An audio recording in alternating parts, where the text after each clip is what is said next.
చామ్ నిర్వహిస్తున్న దసరా ఉత్సవాలలో భాగంగా రమాదేవి దగ్గరుండి పూజని పూర్తి చేస్తుంది.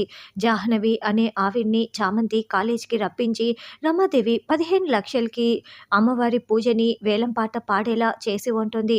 తర్వాత జగదీష్ స్టూడెంట్స్ అందరి దగ్గర రౌడీలను పెట్టించి వాళ్ళ బ్యాగుల్లో, వాళ్ళ ప్యాకెట్లలో వాళ్ళకి తెలియకుండానే డ్రగ్స్ ప్యాకెట్స్ అని పెట్టించి ఉంటాడు. తర్వాత ఏమీ తెలియనట్లు తానే పోలీసులకి ఇన్ఫర్మేషన్ ఇస్తాడు.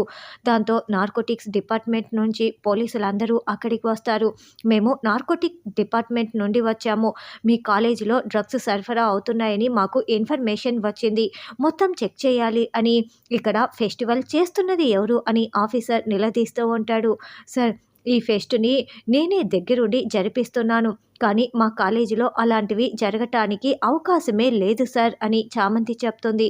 లేదు, మాకు ఇన్ఫర్మేషన్ వచ్చింది. మేము మొత్తం చెక్ చేయాల్సిందే అని వాళ్ళు చెప్పటంతో, మీరు వచ్చారు కదా, మీ డ్యూటీ మీరు చేయండి అంతే కదా అని త్రిపాఠి చెప్తాడు. దాంతో పోలీసులు అక్కడ ఉన్న స్టూడెంట్స్ వాళ్ళ బ్యాగులు, జేబులు మొత్తం కూడా వెతుకుతారు. వాటిల్లో అంతా కూడా డ్రగ్స్ దొరుకుతూ ఉండటంతో చామంతి చాలా షాకింగ్గా చూస్తూ ఉంటుంది. ఏంటి చామంతి, నువ్వు డబ్బుల కోసం ఇలాంటి పని కూడా చేస్తున్నావా అని నిషా అంటే, అయ్యో నాకేం తెలీదు, నేనేం ఇలాంటి పనులు చేయించలేదు అని చామంతి చెప్తూ ఉంటుంది. ఇంకా ఏంటి మీరు అలా చూస్తున్నారు, దాన్ని అరెస్ట్ చేసి తీసుకువెళ్ళండి అని రమాదేవి చెప్తుంది. అరెస్ట్ హర్ అని ఆఫీసర్ చెప్పటంతో ఇక చామంతిని లాక్కు వెళ్తూ ఉంటాడు. చామ్ చామ్ అంటూ ప్రేమ్ చాలా బాధగా చూస్తూ ఉంటారు. మరి చామంతిని ఈ సిచ్యువేషన్ నుంచి ప్రేమ్ ఎలా బయటపడేస్తాడన్నది రానున్న ఎపిసోడ్లో తెలుసుకుందాం.